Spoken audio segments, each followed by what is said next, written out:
Hello students, I am Ratish Kumar and today I am going to discuss new topic for standard 10. The name of topic is federalism. Name of topic is federalism. It is a federalism. Federalism इसका मतलब होता है हिंदी में संघवाद। और federal structure पे जब कोई कंट्री होता है, जैसे जहाँ फेडरलिज्म फॉलो किया जाता है वहाँ पे संघीय ढांचा बोला जाता है। फेडरलिज्म संघीय ढांचा पे आधारित एक system, federal form of government. So I am going to discuss this topic, federalism. So what is federalism? What is federalism? Federalism क्या है? What is federalism?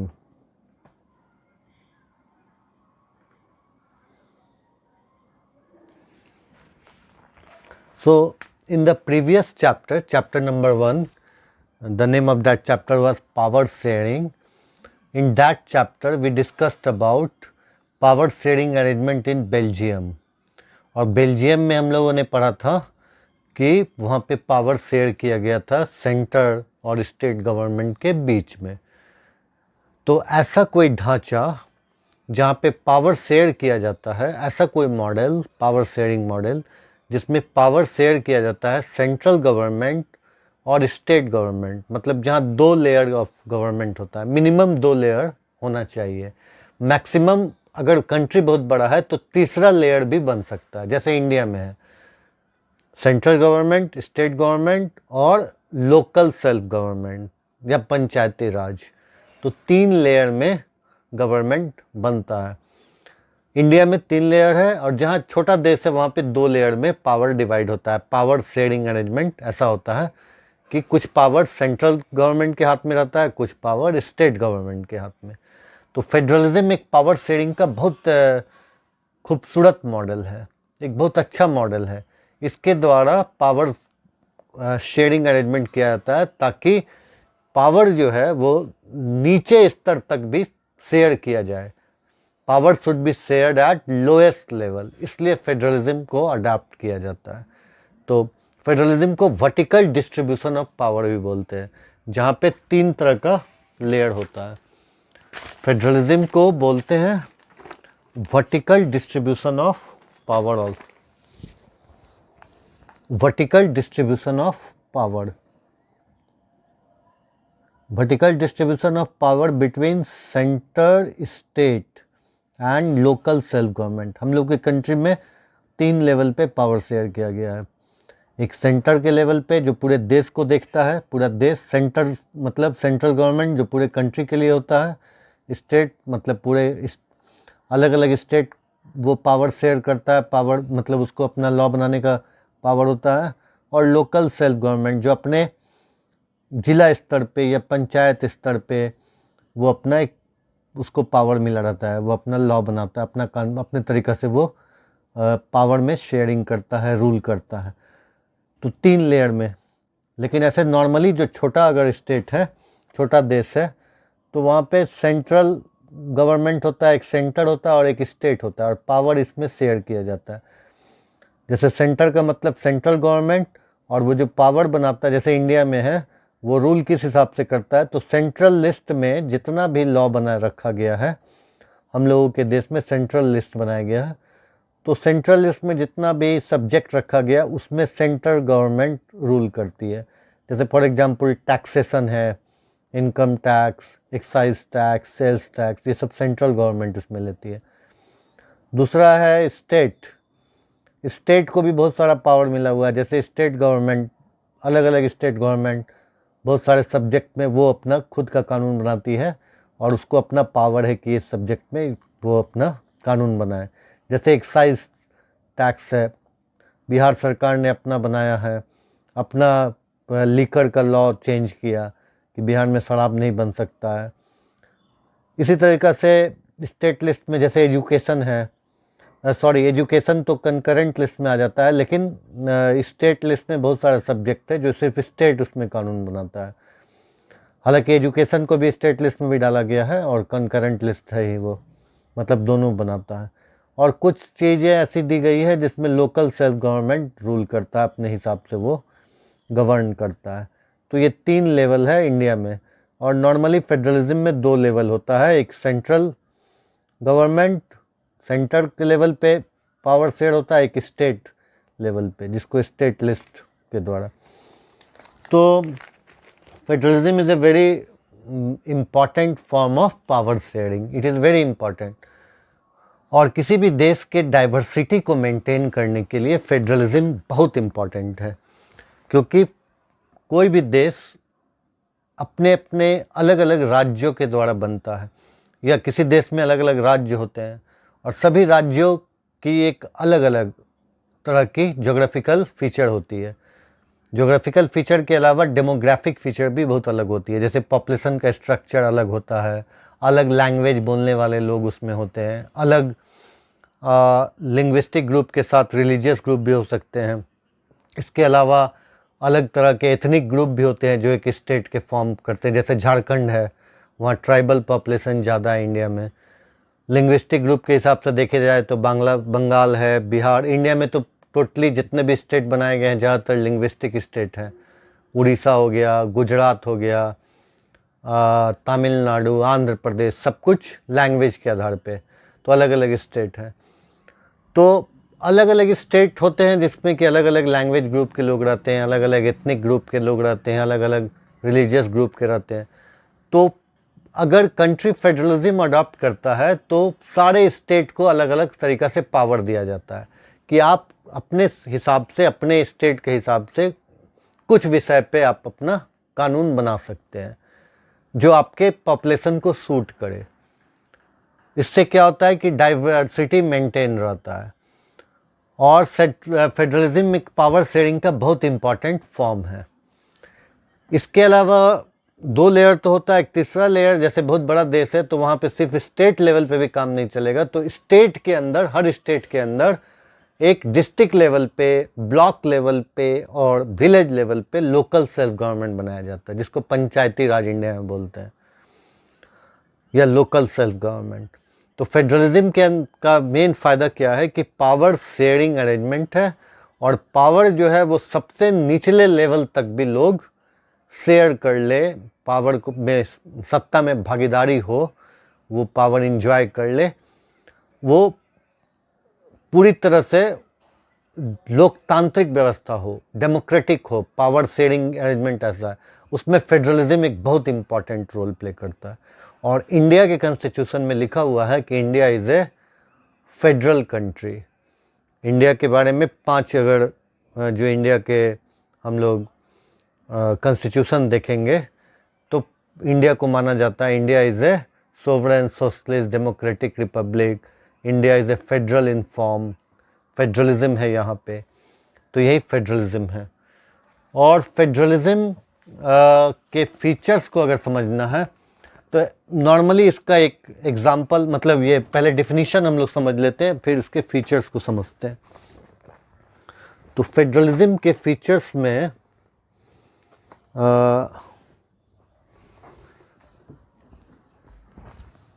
Federalism is a system of government in which the power is divided between a central authority and a various constituent units of the country।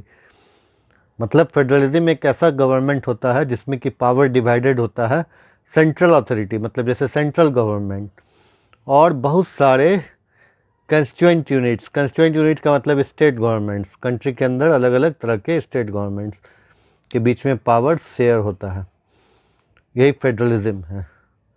और generally federation में 2 level का government होता है, एक हो गया कि पूरे कंट्री लेवल का जिसको सेंट्रल गवर्नमेंट बोलते हैं, government for the entire country which is called central government, and they have certain type of jurisdiction which are common for whole country. मतलब वो लोग अपना जो इस पर कानून बनाते हैं वो पूरे देश के लिए अप्लाई करता है, पूरे देश के लिए वो कॉमन होता है। इसके अलावा एक दूसरा फॉर्म ऑफ गवर्नमेंट होता है जिसको स्टेट गवर्नमेंट बोलते हैं, और स्टेट गवर्नमेंट को भी अलग अलग तरह का पावर शेयरिंग अरेंजमेंट मिला हुआ है जिसमें वो कानून बनाते हैं। और ये लोग अपना डे टू डे एडमिनिस्ट्रेटिंग जो कंट्री स्टेट का जो अलग अलग एडमिनिस्ट्रेशन से रिलेटेड जो सब्जेक्ट है, जो कानून है, वो स्टेट गवर्नमेंट बनाता है। और दोनों लेवल जो है अपना इंडिपेंडेंट पावर एंजॉय करता है। ऐसा नहीं है कि स्टेट गवर्नमेंट सेंट्रल गवर्नमेंट के अंडर होता है और सेंट्रल गवर्नमेंट स्टेट के, ऐसा कुछ नहीं है। स्टेट गवर्नमेंट अपना अलग इंडिपेंडेंटली कानून बनाता है जो उसको लिखा हुआ है, जो उसको मिला गया है फेडरलिज्म में, और सेंट्रल गवर्नमेंट अपना अलग बनाता है।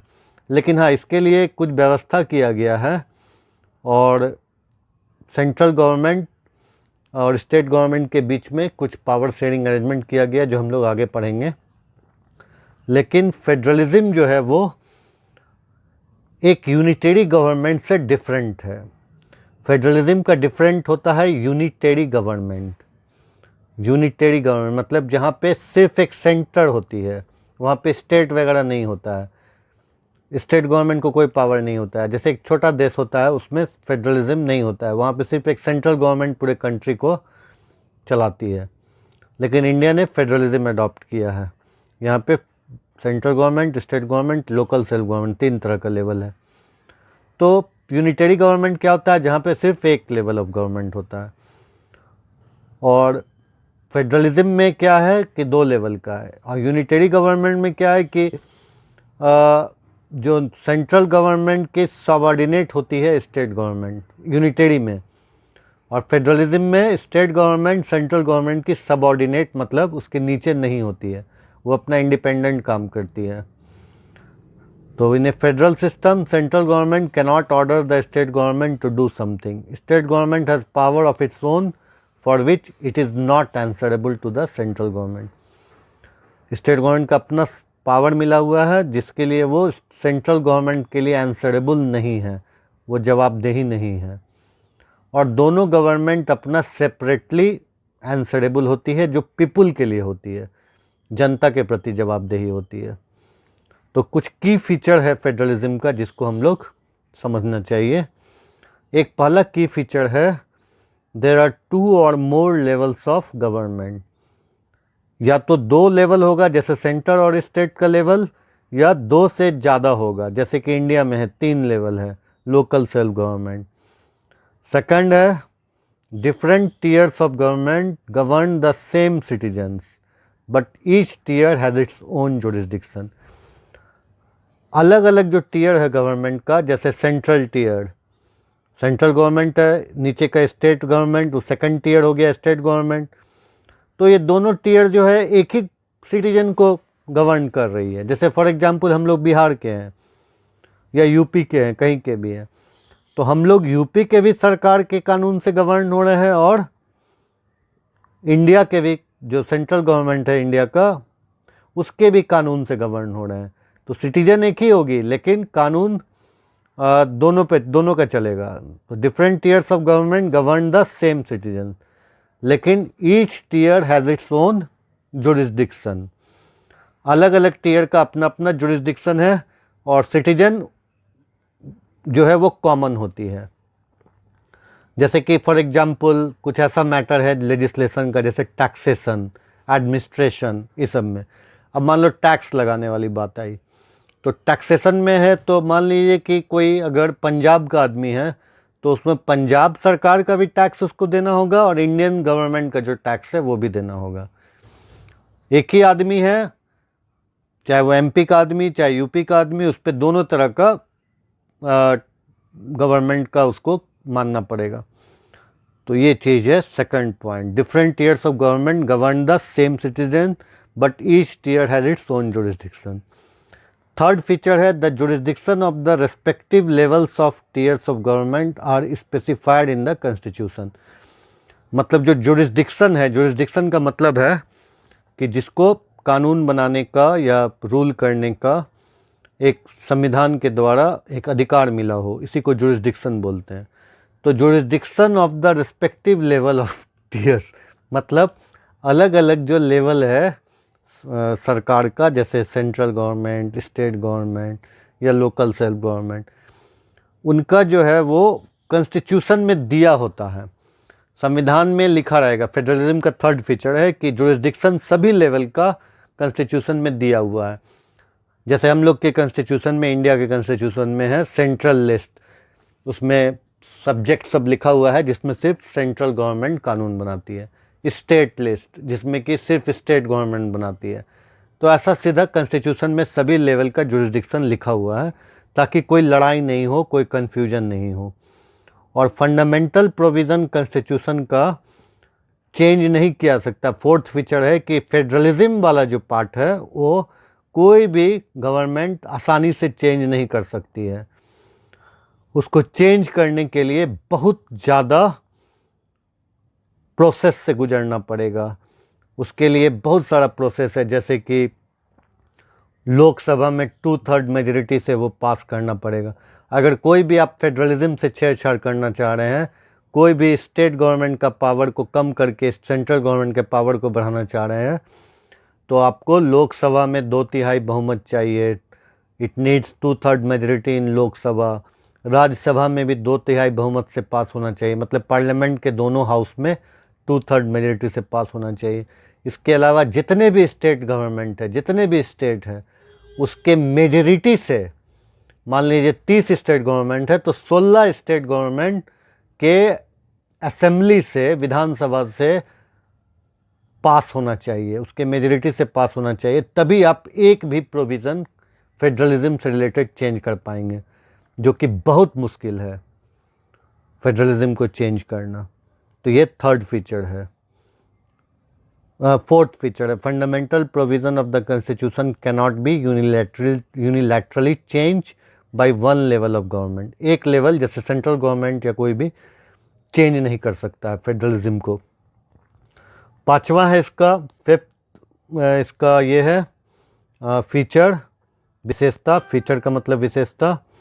Courts have the power to interpret the constitution and the powers of different level of government. जो कोर्ट है, जैसे सुप्रीम कोर्ट या हाई कोर्ट, इसको पावर दिया गया है कि वो कॉन्स्टिट्यूशन को इंटरप्रेट कर ले और अलग अलग जो गवर्नमेंट का लेवल है, डिफरेंट लेवल, जैसे स्टेट गवर्नमेंट, सेंट्रल गवर्नमेंट, इसमें अगर किसी भी तरह का कोई मतभेद हो जाए, कोई कन्फ्यूजन हो जाए, तो कोर्ट इसको इंटरप्रेट करेगी और कोर्ट का डिसीजन मानना पड़ेगा। कोर्ट एक एम्पायर की तरह होती है फेडरलिज्म में।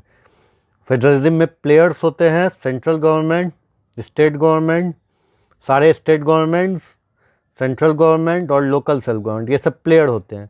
लेकिन इनके बीच में जरा भी कोई डिस्प्यूट हो गया तो कोर्ट एक एम्पायर की तरह काम करती है और सभी लोग कोर्ट में जा सकते हैं और कोर्ट की जो डिसीजन होगी वो सबको मानना पड़ेगा। इसके अलावा पैसा कौड़ी से रिलेटेड, रेवेन्यू से भी रिलेटेड मैटर साफ कर दिया गया, ऐसा नहीं कि बाद में कोई कन्फ्यूजन रहे। तो यहाँ पे कर दिया गया है कि हर लेवल को, जैसे ईच लेवल, चाहे सेंट्रल लेवल हो, स्टेट लेवल हो या लोकल सेल्फ गवर्नमेंट, उसको अपना फिनेंशियल ऑटोनॉमी दे दिया गया है। मतलब सभी के लिए पैसा का व्यवस्था कर दिया गया है कि मतलब एक दूसरे पे कोई डिपेंड नहीं हो। जैसे अगर स्टेट गवर्नमेंट सेंट्रल गवर्नमेंट पे डिपेंड हो जाएगा तो फिर वो तो उसको कोई पावर ही नहीं यूज कर पाएगा, उसको सारी बात सेंट्रल गवर्नमेंट की माननी पड़ेगी। इसलिए पहले से कर दिया गया है कि स्टेट गवर्नमेंट का अपना फंडिंग हो, उसको अपने तरीक़ा से पैसा आए।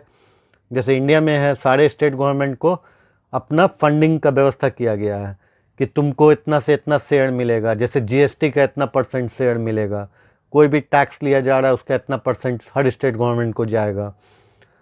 इसके अलावा स्टेट गवर्नमेंट को अपना टैक्स लेने का फैसिलिटी दिया गया है, बहुत सारा व्यवस्था किया गया है। प्लानिंग कमीशन से जो भी, या आजकल तो नीति आयोग है, वो हर स्टेट गवर्नमेंट के लिए फ़ंड एलोकेट कर दिया जाता है।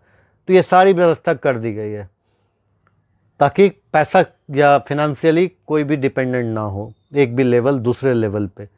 फिर federal system has dual objective. Federal system का डबल ऑब्जेक्टिव है। पहला ऑब्जेक्टिव क्या है, ये छठा फीचर, ये सातवां फीचर है। पहला ऑब्जेक्टिव है कि सेफगार्ड करना और प्रमोट करना कंट्री को। जैसे फेडरलिज्म बनता है तो पहला ऑब्जेक्टिव ये होता है कि पूरा देश के यूनिटी को मेंटेन रख ले। ये नहीं कि फेडरलिज्म बन गया तो सब अपना अपना मनमानी करने लगा, नहीं। इसमें सबको एक देश के रूप में चलना है और सेंट्रल मतलब गवर्नमेंट का पावर अलग है, स्टेट का अलग है, इसका मतलब ये नहीं हो गया कि स्टेट गवर्नमेंट एकदम इंडिपेंडेंट हो गई। कंट्री का एक सिंपल एक नॉर्मल स्ट्रक्चर से सबको चलना है, तो इसमें आपको सेफगार्ड एंड प्रमोट यूनिटी भी करना है, फेडरलिज्म में एक मतलब ऑब्जेक्टिव होता है। दूसरा कि डाइवर्सिटी को भी मेंटेन रखना है, एकोमोडेट रीजनल डाइवर्सिटी, मतलब अलग अलग जगह का अलग अलग जो डाइवर्सिटी है, जो विभिन्नता है, उसको भी मेंटेन करना है। सभी को पावर दे दिया गया है कि अपना अपना डाइवर्सिटी मेंटेन करो, लेकिन एक कंट्री के अंदर रहो, जिसके लिए स्टेट गवर्नमेंट सेंट्रल गवर्नमेंट बना दिया गया है। सेंट्रल गवर्नमेंट का काम है कि पूरे कंट्री को एक लेके चले, और स्टेट गवर्नमेंट का काम है कि वो अपना अपना रीजनल डाइवर्सिटी को हिसाब से कानून बनाए, मेंटेन करे, तो कोई एक दूसरे पे हस्तक्षेप नहीं करेगा, और साथ में यूनिटी भी मेंटेन रहेगा। तो यहाँ पे दो एस्पेक्ट है जो बहुत क्रूशियल है फेडरलिज्म के लिए, और गवर्नमेंट अलग अलग लेवल पे सब अपना एक्सेप्ट कर लेती है पावर शेयरिंग को, और एक दूसरे को ट्रस्ट करती है, विश्वास करती है एग्रीमेंट के द्वारा। तो आइडियल फेडरल सिस्टम जो है वो दोनों है, उसका aspect mutual trust and agreement to live together. तो ये चीज़ हम लोग अभी इसमें अब दो क्वेश्चन अभी बनता है। पहला क्वेश्चन है, what do you understand by federalism?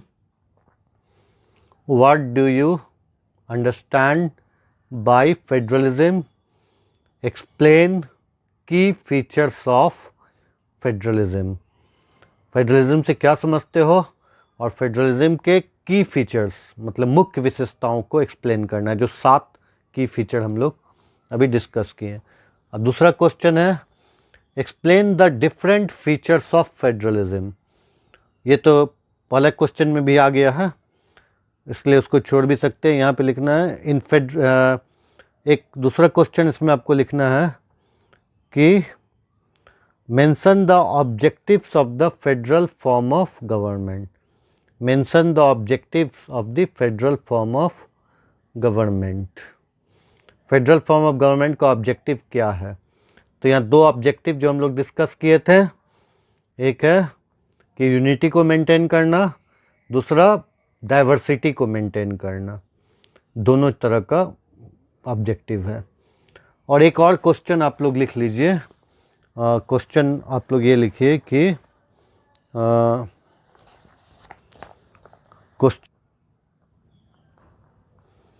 Differentiate between federal form of government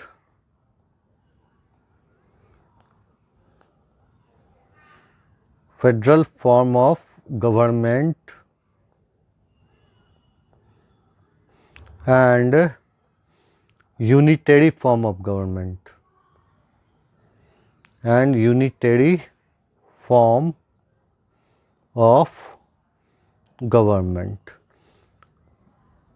federal form of government क्या होता है, और यूनिटरी फॉर्म, जहाँ पे यूनिटरी फॉर्म मतलब केवल सेंटर होता है, और सेंटर ही सबसे ऊपर होता है, वो स्टेट सारे सेंटर के अंडर में होते हैं, तो यूनिटरी होता है। ये दोनों का डिफरेंस देना है जो अभी डिस्कस किए थे। Main our other point of discussion will be how federalism practised. How is federalism practised? India में फेडरलिज्म को कैसे प्रैक्टिस किया जाता है? हम लोग अपने ही कंट्री को देखते हुए देखेंगे कि फेडरलिज्म यहाँ कैसे व्यवहार में लाया जाता है, कैसे प्रैक्टिस किया जाता है। तो हम लोग के फेडरलिज्म को प्रैक्टिस करने का 3 मेन बेसिस है। अगर हम लोग समझें तो there are 3 main basis in which federalism is practiced in India. First is language policy. जब हम लोग का देश बना तो हम लोगों का एक सबसे बड़ा समस्या था डाइवर्सिटी होने का। सबसे बड़ा प्रूफ था कि अलग अलग स्टेट में अलग अलग लैंग्वेज बोलने वाले लोग थे, और जो कि दूसरे लैंग्वेज से कंप्लीट डिफरेंट थे। और अगर उस समय हम लोग की अगर लैंग्वेज पॉलिसी अगर सही नहीं होती, फेडरलिज्म में लैंग्वेज को मेन बेस नहीं दिया जाता, तो ऐसा चांस था कि बहुत सारे लैंग्वेज बोलने वाले स्टेट, अलग लैंग्वेज बोलने वाले इंडिया से अलग हो जाते।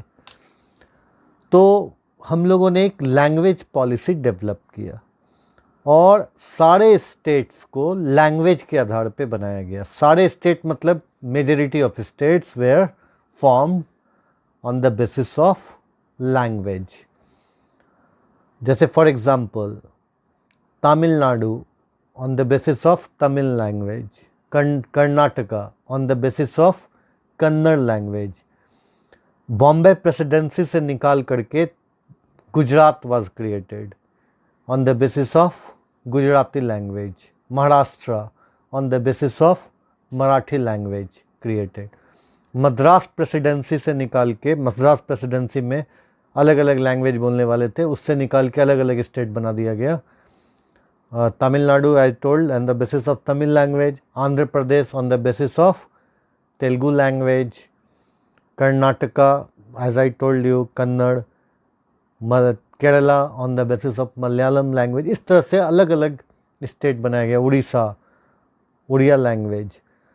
तो ये हम लोगों का एक लैंग्वेज पॉलिसी कहलाता है कि हम लोग एक लैंग्वेज पॉलिसी के आधार पे स्टेट्स क्रिएट किए और हर स्टेट को एक पावर दिया गया, लॉ बनाने की स्टेट लिस्ट में डाला गया कि अपने लैंग्वेज के लिए वो लोग खुद लॉ बना सकते हैं।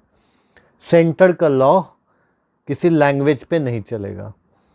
जैसे कि अगर हो सकता था कि जैसे हिंदी मेजॉरिटी में है, 40% people in India, 40% population belong to Hindi speaking region, जैसे for example Bihar, UP, Madhya Pradesh, Rajasthan. लेकिन हम लोग के ये पॉलिसी रखा गया कि हिंदी को पूरे इंडिया का मेन लैंग्वेज नहीं बना देना है, हर लैंग्वेज ग्रुप को अलग अलग पावर देना है और वो अपना लैंग्वेज, अपने लैंग्वेज में, अपने स्टेट में वो लोग कानून बना सकते हैं, एग्जामिनेशन ले सकते हैं, पढ़ाई लिखाई कर सकते हैं, ताकि उनकी लिंग्विस्टिक आइडेंटिटी, उनकी जो भाषा आधारित उनकी जो पहचान है वो ख़त्म नहीं हो। ये हम लोगों के फेडरलिज्म का एक इम्पॉर्टेंट एस्पेक्ट है, लैंग्वेज पॉलिसी, या इसको लिंग्विस्टिक स्टेट बोल सकते हैं। इसको लिंग्विस्टिक स्टेट कह सकते हैं कि जो स्टेट सब बनाया गया लैंग्वेज के आधार पे, और सारे स्टेट को पावर दिया गया कि लैंग्वेज रिलेटेड इश्यूज़ में आप लोग को फुल इंडिपेंडेंस है कि आप लोग अपने तरीक़ा से अपना लैंग्वेज को प्रमोट कर सकते हैं। ऐसा नहीं है कि सेंटर में बैठी हुई सरकार आपके लैंग्वेज को ख़त्म कर देगी। हालांकि ये डाउट हो गया था एक बार, इसके लिए मूवमेंट भी हुआ। हम लोग की सेंट्रल गवर्नमेंट, जो कि पहले एक समझिए हिंदी स्पीकिंग पीपल की ही मेजॉरिटी वाली थी, जो कांग्रेस की सरकार थी उस समय 1960s में, वो एक था जब कॉन्स्टिट्यूशन बना था कि 1965 तक इंग्लिश को हटा दिया जाएगा और हिंदी ही ऑफिशियल लैंग्वेज हो जाएगा, सिर्फ एक ही ऑफिशियल लैंग्वेज रहेगा, हिंदी लैंग्वेज। लेकिन इसको लेकर के पूरे साउथ इंडिया में, तमिलनाडु में और अलग अलग जगह पे साउथ इंडिया में काफ़ी प्रोटेस्ट हुआ, ज़बरदस्त मूवमेंट हुआ।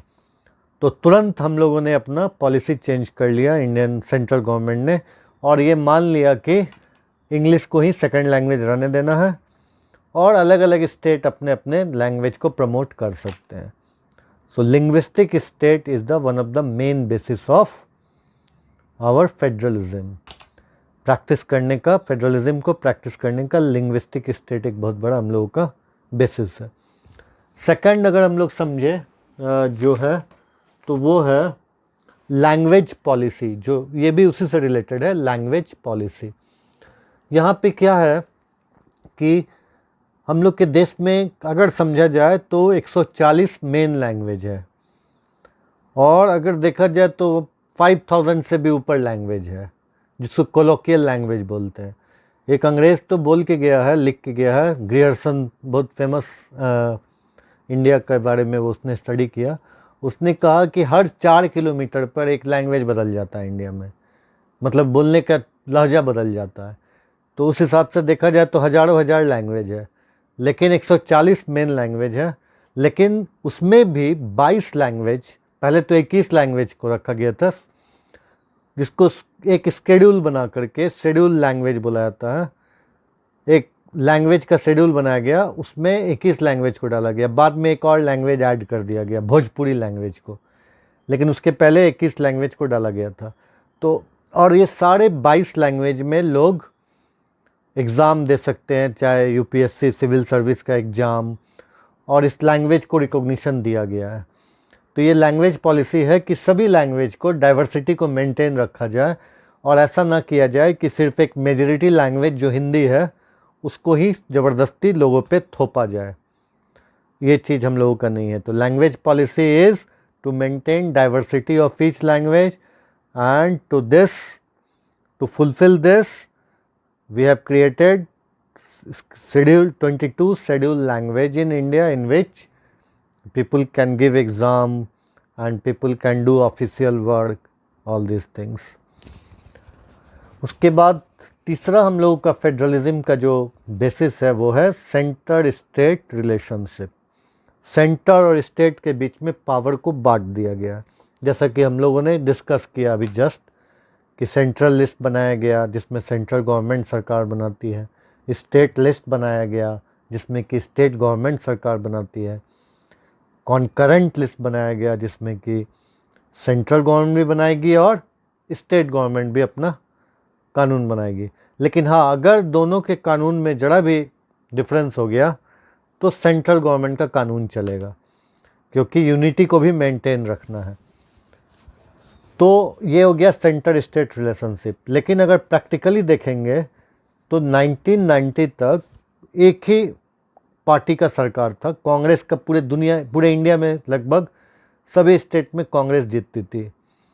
तो 1990 तक सेंट्रल गवर्नमेंट बहुत स्ट्रांग थी, क्योंकि कांग्रेस की ही सरकार होती थी, कांग्रेस की ही सेंट्रल गवर्नमेंट होती थी, और बाकी स्टेट वाले सब को पावर बहुत कम था, क्योंकि सरकार सेंट्रल गवर्नमेंट की या सारे स्टेट गवर्नमेंट भी कांग्रेस की थी, और सरकार सेंट्रल गवर्नमेंट में भी कांग्रेस की थी। तो कांग्रेस का प्राइम मिनिस्टर जैसे इंदिरा गांधी, चाहे जवाहरलाल नेहरू, राजीव गांधी, ये लोग ऑल पावरफुल थे, और स्टेट को ये लोग आसानी से, अगर इनके फेवर में काम नहीं किया तो चीफ मिनिस्टर को बदल देते थे, या कोई अपोजिशन पार्टी आ गया उसकी सरकार बनी तो उसको भी हटा देते थे, क्योंकि इनके हाथ में पूरा पावर था। लोकसभा में भी इनकी मेजॉरिटी थी, राज्यसभा में भी।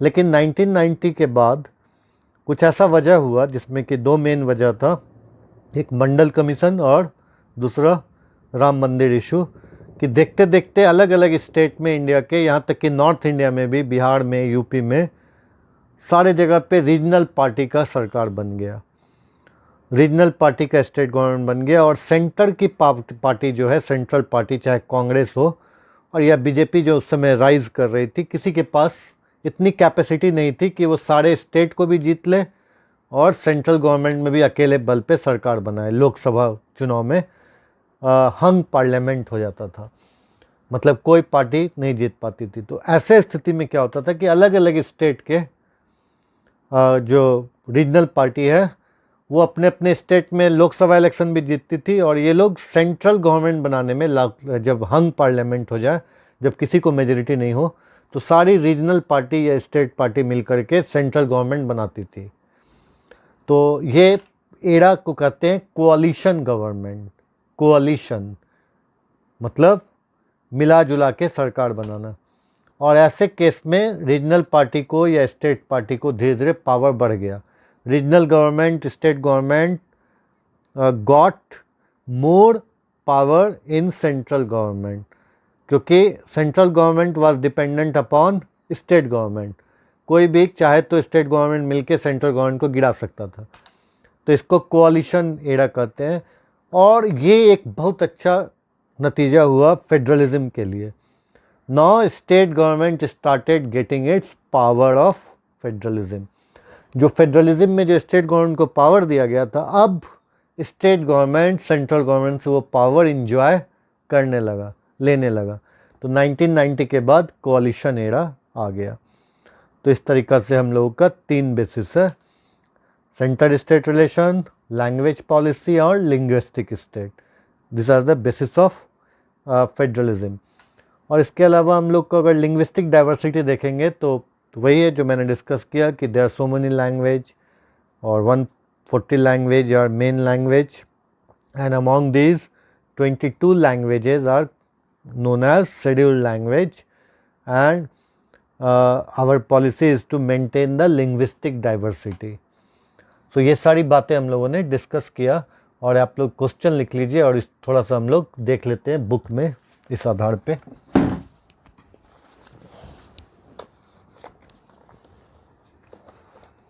So how is federalism practiced? How is federalism practiced?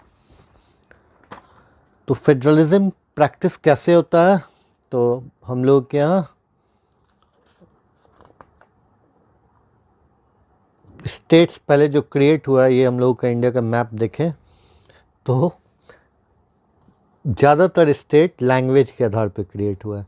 जितना भी स्टेट क्रिएट हुआ है वो लैंग्वेज के बेसिस पे क्रिएट हुआ है. चाहे कोई भी स्टेट हो, नाम आप लोग देख सकते हैं. महाराष्ट्र, मराठा लैंग्वेज, मध्य प्रदेश, ये सब तो हिंदी लैंग्वेज है. कुछ states Bihar, MP, UP, Rajasthan, लेकिन बाकी सब लैंग्वेज के आधार पे हुआ है. उड़ीसा है या आपको आंध्र प्रदेश है, सब लैंग्वेज के आधार पे हुआ है. ये सब केरला, सब अलग अलग लैंग्वेज के. तो इसको हम लोग कह सकते हैं कि लिंग्विस्टिक स्टेट. पहला बेसिस है फेडरलिज्म का लिंग्विस्टिक स्टेट्स, जो हम लोगों ने अभी डिस्कस किया. Linguistic states, all the states, most of the states created on the basis of language. Second is language policy. और लैंग्वेज पॉलिसी में जो हम लोगों ने डिस्कस किया कि 22 शेड्यूल लैंग्वेज है. पहले 21 लैंग्वेज था, अब 22 हो गया. और जिस पे जिनको राइट्स है कि वो अपना एग्ज़ाम दे सकता है उसी लैंग्वेज पे. भारत सरकार का कोई भी एग्ज़ाम होता है तो उस लैंग्वेज में दे सकता है, ताकि कोई लैंग्वेज वाला ये कॉम्प्लेन नहीं करे कि हम लोगों को ज़बरदस्ती हिंदी सीखना पड़ रहा है, अपने लैंग्वेज को छोड़ना पड़ रहा है. ये सब यहाँ पे नहीं हो. जैसे श्रीलंका ने जो गलती किया था, चैप्टर नंबर 1 में हम लोगों ने पढ़ा था कि उसने लैंग्वेज में चाहा कि सिहलीज को ज़बरदस्ती पूरा श्रीलंका में घुसा दे, जिससे रिवोल्ट हो गया. लेकिन इंडिया ने ये गलती नहीं किया. लैंग्वेज पॉलिसी ऐसा बनाया कि सभी लैंग्वेज को एकोमोडेट किया गया, सभी को राइट्स दिया गया कि वो लोग अपने भाषा में अपना ज़रूरी चीज़ सब कर सकता है. तीसरा बेसिस है सेंटर स्टेट रिलेशंस, जो हम लोगों ने डिस्कस किया था कि सेंटर स्टेट रिलेशनशिप ऐसा रहा कि पहले सेंटर ज़्यादा स्ट्रॉन्ग था 1990 तक, क्योंकि कांग्रेस का रूल था पूरे इंडिया पे. सभी स्टेट पे भी कांग्रेस का रूल था, सेंटर में भी कांग्रेस का था. इसलिए कांग्रेस पार्टी अपने सेंटर से सभी स्टेट पे हावी रहती थी.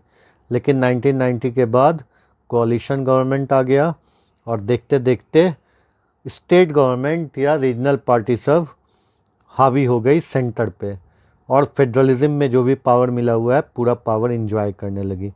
ये सब हम लोगों ने डिस्कस किया है. और ये कार्टून है कि इंदिरा गांधी के टाइम में 1990 के पहले तक कांग्रेस की थी इंदिरा गांधी. सारे स्टेट के चीफ मिनिस्टर एक भीख का कटोरा लेके खड़े रहते थे कि मुझे पावर दीजिए, मुझे पावर दीजिए, क्योंकि सारे लोग कांग्रेस के ही थे.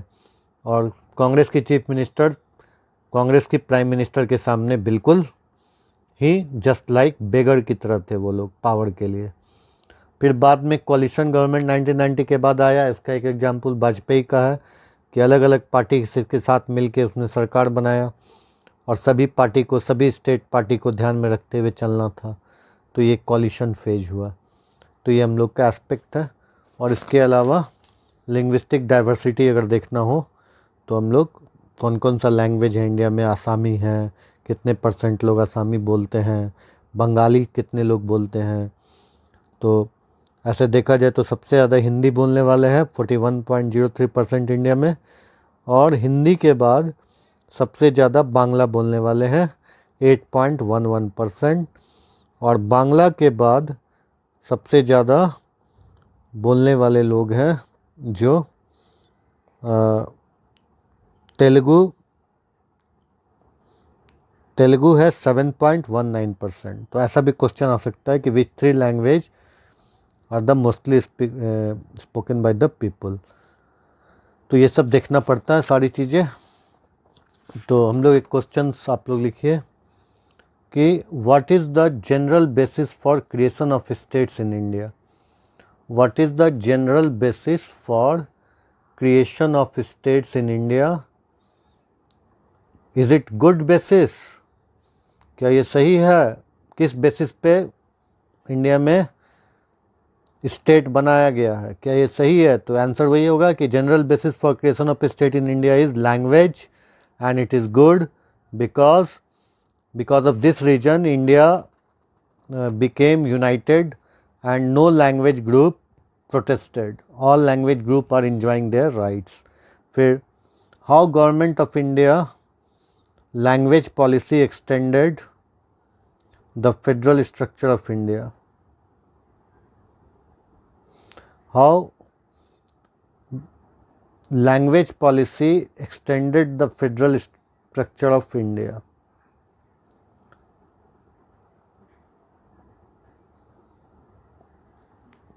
तो how government of India's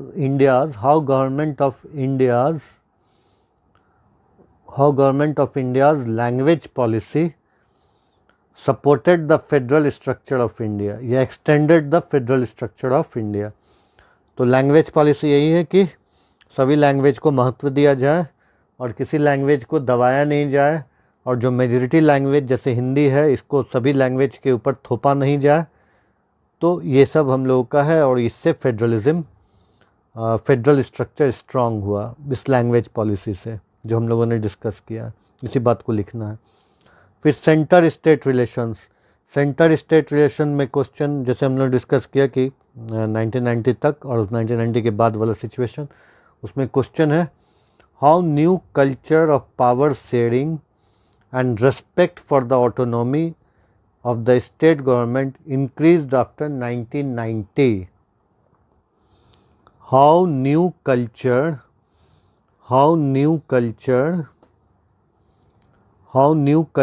of power sharing and respect for the autonomy of the state government increased after 1990. मतलब कि नया पावर शेयरिंग का नया कल्चर और स्टेट गवर्नमेंट के ऑटोनॉमी का जो रिस्पेक्ट है वो कैसे बढ़ गया 1990 के बाद। तो वही एक कोalition गवर्नमेंट आया ये सब। After 1990 what changes took place in centre state relationship? Next question, after 1990 what changes took place in centre state relationship? How it strengthened the federalism? After 1990, what changes took place in center-state relationship? How it strengthened the federalism? 1990 के बाद क्या change हुआ centre state relationship में और ये federalism को कैसे strong बनाया? तो ये सब बात देखना है। और तीसरा next question, explain linguistic diversity in India. Explain linguistic diversity in India.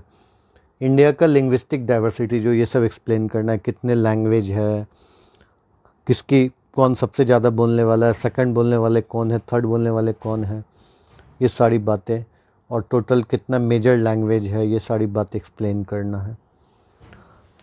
Students, we discussed up to how federalism is practice in India and all this things. इसके बाद एक पार्ट बच गया है डिसेंट्रलाइजेशन इन इंडिया, जिसको हम लोग detail में अगले पार्ट में डिस्कस करेंगे। So till then, good bye. I hope you enjoyed the video and next part that will be the last part of this chapter. 2 ही पार्ट में ये वीडियो, ये चैप्टर 2 पार्ट में कंप्लीट हो रहा है। I will send very soon. That part will be decentralisation in India. Federalism का ही एक पार्ट है कि इंडिया में डिसेंट्रलाइजेशन कैसे हुआ, उसके स्वरूप क्या है, अगले पार्ट में डिस्कस करेंगे। Thank you, all the best, thank you.